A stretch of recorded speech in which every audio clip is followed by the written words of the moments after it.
મુંદરાના શક્તિનગરથી 0 point road ઉપર CNG petrol pump પાસે મારુતિ વેનમાં આગ લાગી.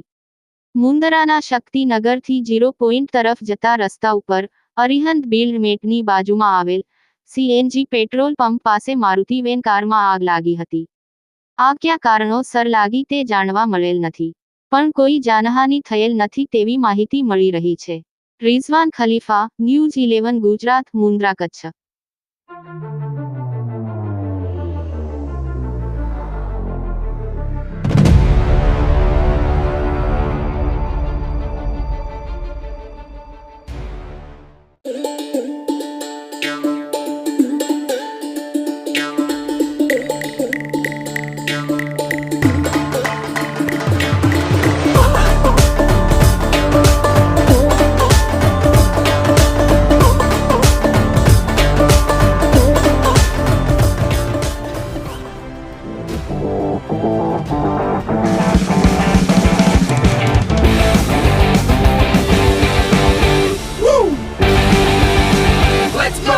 रियल फ्रेशनेस का अनुभव, यश सॉफ्ट ड्रिंक्स.